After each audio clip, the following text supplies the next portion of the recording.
آفاق فاروق کے نئے پروگرام کے ساتھ آپ کے سامنے ہوں. موضوع یقیناً پاکستانی ہے، سیم لائک بیفور. جو سچویشن ہے 16 دسمبر سقوط مشرقی پاکستان، سقوط ڈھاکہ کا دن بھی قریب ہے. گفتگو سوشل میڈیا پہ شروع ہو چکی ہے کہ ہم نے کیا پایا کیا کھویا. اس پہ ہم 1-2 دن میں کریں گے، ابھی ٹائم ہے ہمارے پاس. اس سے پہلے کہ ہم موضوعات کی طرف بڑھیں، دیکھیں موضوع وہی ہے کہ جناب ورچوئل ڈیموکریسی کانفرنس میں امریکہ کروا رہا ہے، اس میں ہم نہیں جائیں گے. پاکستان مطلب نہیں جائے گا، کیونکہ ریاست مدینہ میں چائنیز صدارتی نظام لے کر آنا ہے.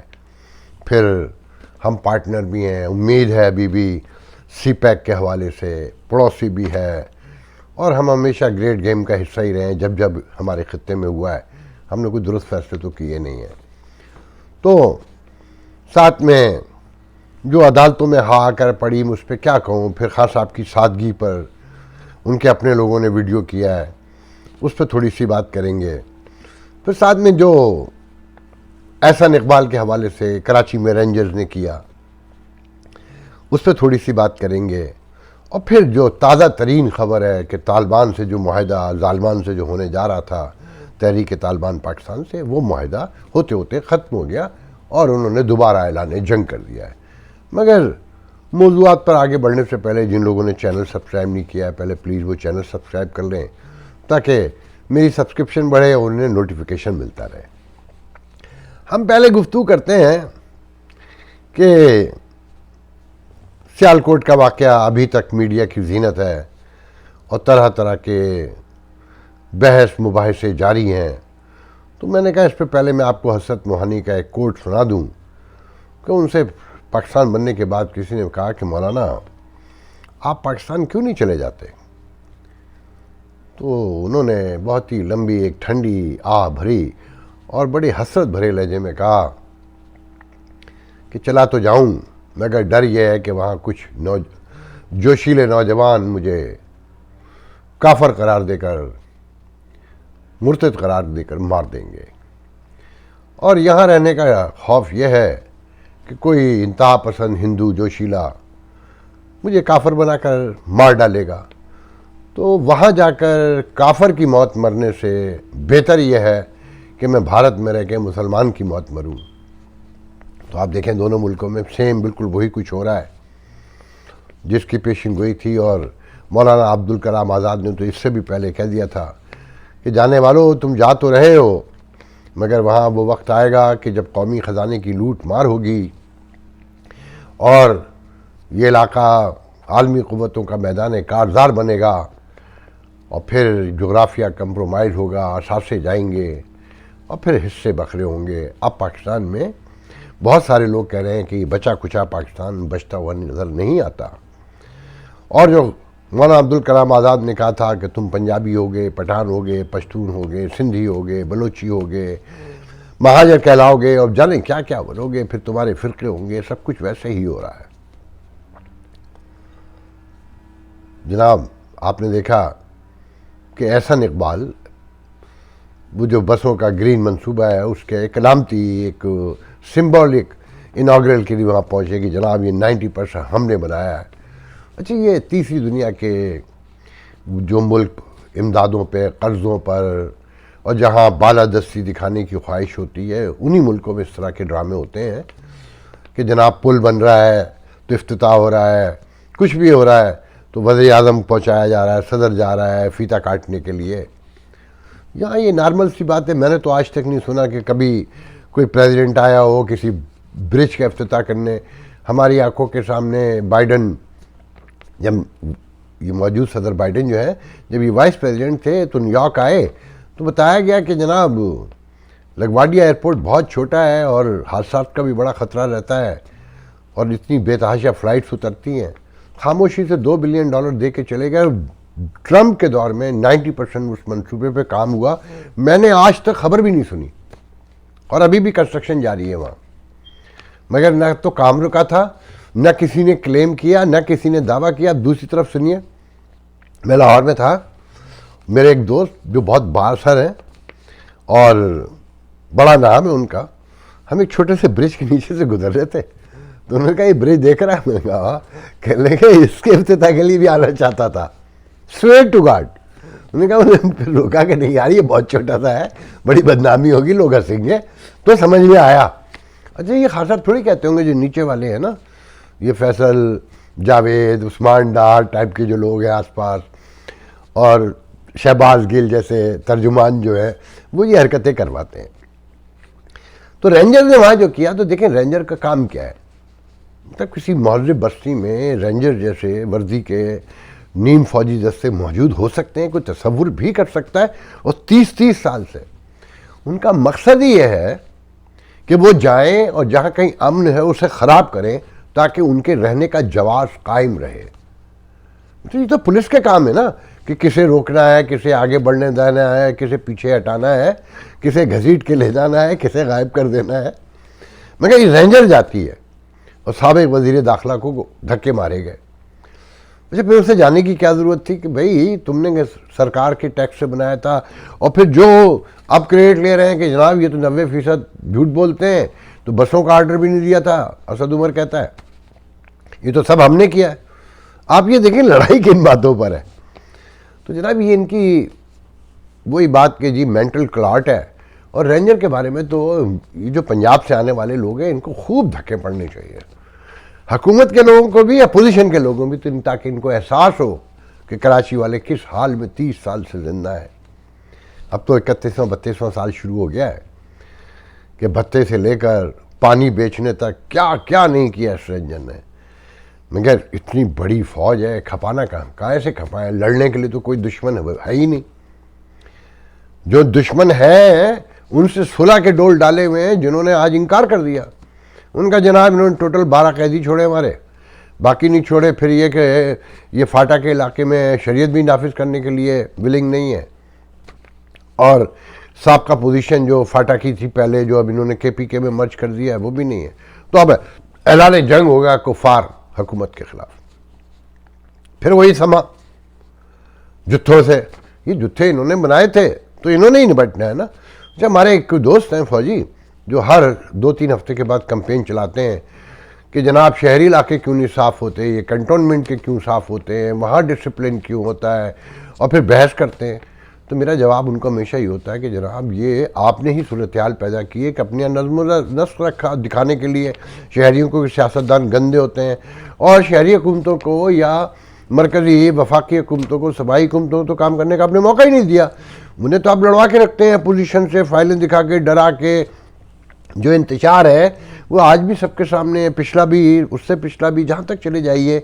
یہ پی این اے کی تحریک سے لے کر آج پی ڈی ایم کی تحریک تک، یہ کہاں سے بنتی ہیں، کون بناتا ہے، کون جو الیکشن باکس اٹھواتا ہے، کون سسٹم کو بٹھاتا ہے، کون زبردستی کسی کو پرائم منسٹر بناتا ہے تو بیٹھے ہوئے پرائم منسٹر کو بھگاتا ہے. تو یہ قصہ ہے، طویل ہے نا. مگر یہ لوگ مانیں گے نہیں. ان کو سمجھ نہیں آ رہا کہ حالات کہاں جا کے کھڑے ہو گئے ہیں، لوگ کتنے خوفزدہ ہیں کہ اس ملک کا اب کیا ہونے جا رہا ہے. یہ وزیر اعظم جو کہتا تھا 2017 میں 16 میں کہ جناب تاریخی مہنگائی ہے، لوگ بھوک سے مر رہے ہیں. حکمران جب 55 روپے کی چینی تھی اور 78 روپے کا شاید پیٹرول تھا، ڈالر 105 روپے، 110 روپے کا یا 120 روپے کا تھا ایٹ دا موسٹ، اس وقت کہتا تھا کہ انتہائی خوفناک بیماری ہے. آج جب چینی 100 سے اوپر ہے، گھی 400 روپے کو ہے، ڈالر 180 روپے کے پاس آ گیا ہے، کہتا ہے دنیا کا سب سے سستا ترین ملک ہے. اور اتنے کانفیڈنس کے ساتھ کہتا ہے، اس کا کانفیڈنس دیکھنے کا ہوتا ہے، اسے کوئی پرواہ نہیں ہے کسی قسم کی کہ لوگ کیسے. اچھا پھر پرواہ بھی کیوں ہو؟ لوگ گھروں میں بیٹھ کے رو رہے ہیں، چیخ رہے ہیں، چلا رہے ہیں، باہر نکلنے پہ تو آمادہ نہیں. ان سے بہتر تو وہ گوادر کے لوگ ہیں. آج مہینے سے زیادہ ہو گیا، میں نے ابھی ایک ویڈیو دیکھا ہے. مجھے لاکھوں کا تو میں نہیں کہوں گا کہ آبادی کے حساب سے دیکھا جاتا ہے، مگر سڑکوں کی سڑکیں بھری ہوئی ہیں، میلوں دکھا رہے ہیں ہجوم کہ وہ اپنے حقوق کے لیے. ٹرالر بیچارے جو مچھلی پکڑنے والے ہیں، جو مختلف کام کرتے ہیں، نعرے لگ رہے ہیں فوج کے خلاف، پاکستان کے خلاف، ہر طرح کا. اور وہ نکلے ہوئے آج مہینہ ہو گیا. یہ کراچی، لاہور، فیصل آباد، ملتان، یہاں رہنے والے یہ تو ایک دوسرے پہ صرف سوشل میڈیا پہ گالیاں گفتاریاں کرنے کے لیے، مغلظات بکنے کے لیے رہ گئے ہیں. یہ اب آج ہیومن رائٹس ڈے ہے. انسانی حقوق کا عالمی دن، تو مختلف چیزیں میں پڑھ رہا تھا کہ پاکستان میں انسانی حقوق کے حوالے سے اگر آپ ساری چیزوں کو کمپائل کریں اور اس کو پڑھیں تو آپ کو لگے گا کہ ایک جنگل ہے، ہزاروں لوگ مسنگ ہیں، ہزاروں، ہر طرح مائیں بہنیں روتی پھر رہی ہیں، اور سب کو پتہ ہے کون لے گیا ہے۔ مطلب اس طرح ریاست قائم رہ سکتی ہے کہ جو آواز ابھرے اس کا گلا دبا دو، اسے مار ڈالو، اسے غائب کر دو۔ سپریم کورٹ کہتی ہے کہ جناب آپ جا کے یہ جو متاثرہ خاندان ہے مدثر نارو کا، اس کی ماں کو اس کے بچے سے ملوائیں پرائم منسٹر کو، اور پرائم منسٹر جو ہے نا اپیل میں چلا جاتا ہے کہ میں نے نہیں ملنا، کہ سپریم کورٹ ڈرامہ کر رہی ہے۔ آپ اندازہ لگائیں کہ لڑائیاں کس قسم کی ہیں اور کہاں تک جا کر کھڑی ہو گئی ہیں۔ میں تو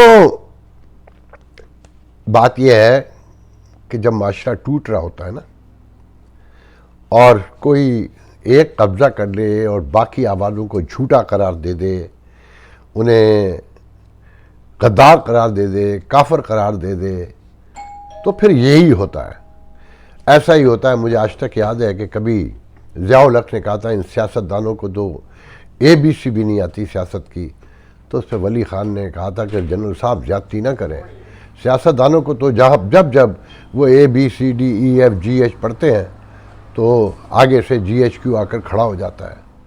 تو یہ کیسے پاسیبل ہے کہ سیاست آگے بڑھے، ڈیموکریسی آگے آئے، اور لوگ اپنے حقوق کسی حد تک دیکھیں، ساری دنیا میں ہی کہیں نہ کہیں پرابلم تو ہے، انسانی معاشرے ہیں، ابھی انسانی معاشرے وہاں نہیں پہنچے ہیں کہ آئیڈیلزم، مجھ جیسے جو بے وقوف ہیں کہ ہر چیز کو آئیڈیلائز کرتے ہیں، پرفیکشن کے قریب جا کر دیکھتے ہیں، تو یہ تو مشکل ہے۔ مگر کسی حد تک تو نہ کہ لوگ عزت سے روٹی کھا سکتے ہوں، انہیں معمولی سطح پہ، چھوٹی سطح پہ، نچلی سطح پہ صحیح انصاف مل سکتا ہو۔ یہ عدالتیں تو دیکھیں روزانہ اشرافیہ کے کیس لگے ہوتے ہیں مکمل، اور تنخواہیں عوام کی جیب سے جا رہی ہیں، مراعات عوام کی جیب سے جا رہی ہیں۔ اب میں آخر میں آپ کو پرائم منسٹر کا جو میں نے ابھی ایک ویڈیو دیکھا، اور ایک مستند صحافی کا جو PTI کا بہت بڑا حمایتی، جو اسٹیبلشمنٹ کا بہت بڑا حمایتی، نظریاتی، خاندانی بھٹو کے، کبھی جسے میں نے کبھی زرداری کے، بے نظیر کے پیچھے کرسی کے ہاتھ باندھ کے کھڑے دیکھا۔ میرا یہ کہنا ہے یہ نظریاتی لوگ جو اپنے پروفیشن میں ہوں، وہ ایک دوسرے کے پیچھے ہاتھ باندھ کے کھڑے نہیں ہوتے۔